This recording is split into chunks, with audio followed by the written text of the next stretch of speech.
Welcome back to my channel ચકુની રસોઈમાં તમારું ફરી એકવાર સ્વાગત છે. આજે આપણે બનાવવાના છીએ બાજરીનો રોટલો.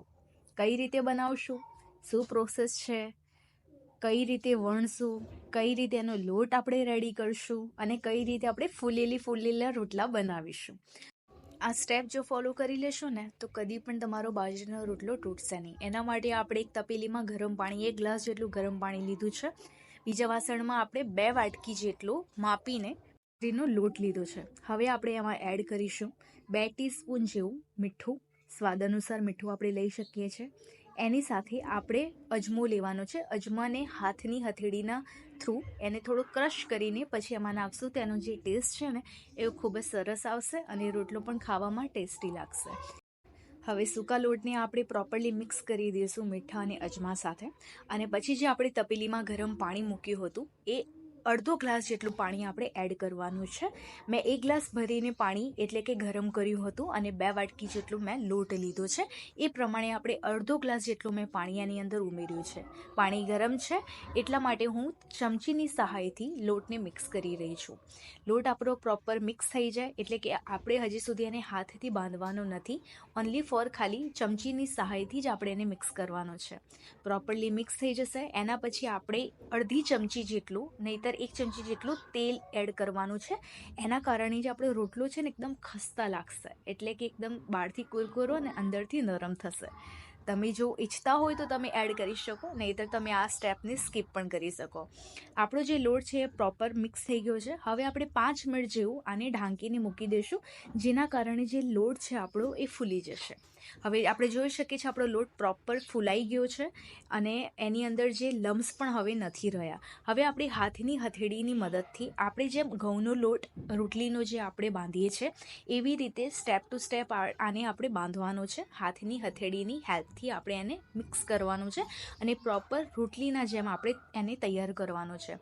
જો લોટમાં પાણી વધારે પડી જાય તો 2 ચમચી જેવું તમે લોટ યુઝ કરી શકો છો. અને જો લોટ તમારો કડક રહી જાય તો 2 ચમચી જેટલું તમે પાણી યુઝ કરી શકો છો. કન્સિસ્ટન્સી આપણે જોઈ શકીએ છીએ. નોર્મલી જે રોટલીનો આપણો લોટ હોય છે એ જ રીતે આપણે લોટ બાંધવાનો છે. વધારે આમાં મહેનત નથી કરવાની કે ના વધારે એને ગૂંધવાની જરૂર છે. બસ આપણે નોર્મલી એક મુલાયમ જેવો લોટ આપણે રેડી કરવાનો છે, જેના કારણે આપણી જે રોટલા છે એ વચ્ચેથી ફાટે નહીં અને તૂટી ના જાય વણતી વખતે.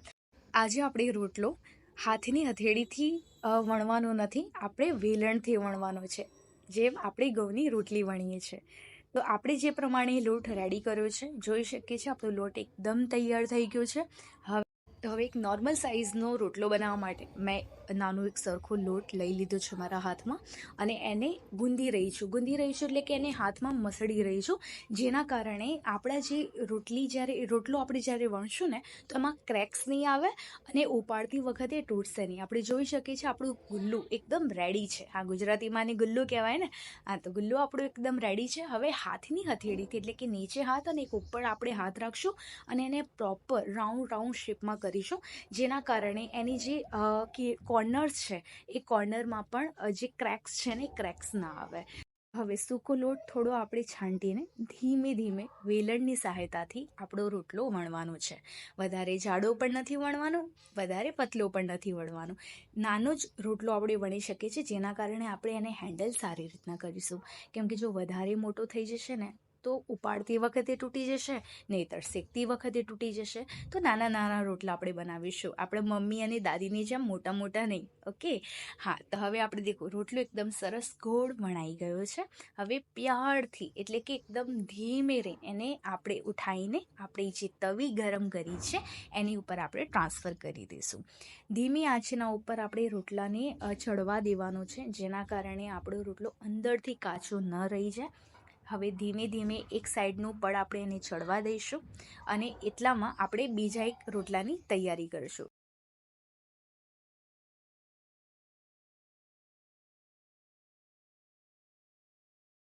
આપણે જેમ ફુલકા રોટલી બનાવીએ છીએ ને એવી રીતે ચડાવવાનું છે. આપણે એક સાઈડનું જે પડ છે આપણે જોઈ શકીએ છીએ કે મતલબ 80% સુધી એ ચડી ગયું છે. હવે બીજી સાઈડનું આપણે શેકાવા દઈશું અને આરામથી, અને બીજી બાજુ આપણે બીજા રોટલાની તૈયારી કરીશું. જેમ જેમ આ શેકાશે એવી રીતે આપણે બીજા રોટલા વણતા જઈશું અને ચડાવતા જઈશું, જેના કારણે આપણો જે ટાઈમ છે એ પણ યુઝ થઈ જશે અને આપણા રોટલા પણ ફટાફટ રેડી થઈ જશે. 3 રોટલા બનાવવામાં ખાલી 15 મિનિટનો ટાઈમ લાગશે. જો એક્સપિરિયન્સમાં એટલે કે આપણી મમ્મી અને દાદી જેવા હશે ને તો 10 મિનિટમાં 5 રોટલા રેડી કરી લેશે, પણ આપણે હજી ટાઈમ લાગશે. તો ધીમે ધીમે આપણા રોટલા તૈયાર થઈ રહ્યા છે. હવે આપણે જોઈ શકીએ છીએ કે આપણું જે બંને પડ પ્રોપરલી ચડી જવા આવ્યા છે. ચડી જાય એના પછી આપણે જે રોટલો છે એને ચીપિયાની હેલ્પથી આપણે ગેસની ઉપર મૂકવાનો છે અને એને થોડી વારે એને ઉલટાવવાનો છે. આપણે જોઈ શકીએ છીએ આપણો રોટલો સરસ ફૂલી ગયો છે ને. હા, તો હવે અંદરથી પણ એ કાચો નહીં રહે. આમ પણ એવું જરૂરી નથી કે રોટલો ફૂલે તો જ સારો બને. હા, ફૂલે તો રોટલો દેખાવમાં સારો લાગે, બાકી તો રોટલો ચડી જ જવાનો છે. હવે આપણે એક જ સાઈડે એને ચડાવવાનું નથી, નહીંતર એ બળી જશે. એટલા માટે આપણે એને ઉપર નીચે ચમચા જે ચીપીઓ છે એને હેલ્પથી આપણે ઉપર નીચે એને કરતું રહેવાનું છે. આપણે જોઈ શકીએ છીએ સેમ ટુ સેમ આ સ્ટેપ જો તમે ફોલો કરશો ને તો તમારો પણ મસ્ત રોટલો તૈયાર થશે, જેવી રીતે મારો રોટલો તૈયાર થઈ રહ્યો છે. હવે આપણે જોઈ શકીએ છીએ આપણો એક રોટલો તૈયાર થઈ ગયો છે. હવે આપણે ગરમ ગરમ ઘી એની ઉપર લગાવીશું અને એની સાથે આપણે સર્વ કરી શકીએ છીએ. જે બાજરીનો રોટલો હોય ને એ નોર્મલી ડાયટ માટે પણ યુઝ થાય છે. એમાં વધારે ફેટ નથી હોતું, તો આપણે ડાયટમાં પણ ખાઈ શકીએ છીએ, મોર્નિંગના બ્રેકફાસ્ટમાં ખાઈ શકીએ છીએ, લંચ ડિનરમાં પણ ખાઈ શકીએ છીએ. વધારે હેવી નથી હોતો અને આની સાથે જાણે કે કઢી હોય કે પછી અડદની દાળ હોય કે પછી કોઈ રસાવાળી સબ્જી હોય ને, જેમ કે ડુંગળી બટાકા, રીંગણ બટાકા, ફુલેવર ડુંગળી બટાકા, તો બહુ સરસ લાગે છે. તમને બાજરીનો રોટલો કયા સબ્જી સાથે ભાવે છે, કે પછી દાળ જોડે કે પછી કઢી સાથે, શેની સાથે તમને વધારે ગમે છે ખાવાનું? પ્લીઝ મને કમેન્ટ સેક્શનમાં જણાવજો. જો આ વિડીયો પસંદ આવ્યો હોય ને તો લાઈક કરવાનું ન ભૂલતા, શેર કરવાનું ન ભૂલતા, અને જો તમે મારી ચેનલ ઉપર નવા છો તો પ્લીઝ મારી ચેનલને સબસ્ક્રાઈબ કરજો, જેના કારણે આપણે જેટલા પણ વિડીયોઝ છે એ તમારા સુધી પહોંચશે. અને બેલ નોટિફિકેશનને પણ જરૂરથી હિટ કરજો, મુક્કો મારીને હિટ કરજો, જેના કારણે મારા જે ન્યૂ વિડીયોના અપડેટ્સ છે ને તમને મળતા રહેશે. કોઈ પણ વિડીયો તમે ચૂકશો ને.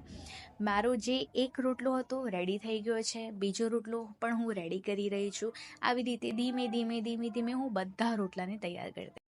અને જેવા તૈયાર થઈ જાય ને એવી આપણી ગરમ ગરમ સબ્જી સાથે, આથેલા મરચાં સાથે અને ઉનાળાની ઠંડી છાશ સાથે એન્જોય કરીશું. સન્ડે હોય, મંડે હોય કે ટ્યુઝડે હોય, અઠવાડિયામાં 2 વખત બાજરીના રોટલા ખાવા જ જોઈએ. એનાથી આપણી બોડી પણ સારી એવી હીટ રહે છે, શરદીની પ્રોબ્લેમ નથી થતી, આપણા હેલ્થ માટે પણ ખૂબ જ સારું છે. વિડીયો પસંદ આવ્યો હોય તો તમારા ફ્રેન્ડ્સમાં, ફેમિલીમાં શેર જરૂર કરજો અને મને કમેન્ટ પણ કરજો. જો મારો વિડીયો પસંદ આવતો હોય ને તો પ્લીઝ કમેન્ટ કરવાનું રાખજો અને લાઈક કરતા જજો, ભૂલી ના જતા, કેમ કે તમે વિડીયો જોવો છો ને પણ લાઈક નથી કરતા, અને લાઈક કરો છો તો કમેન્ટ નથી કરતા, ખબર નહીં કેમ.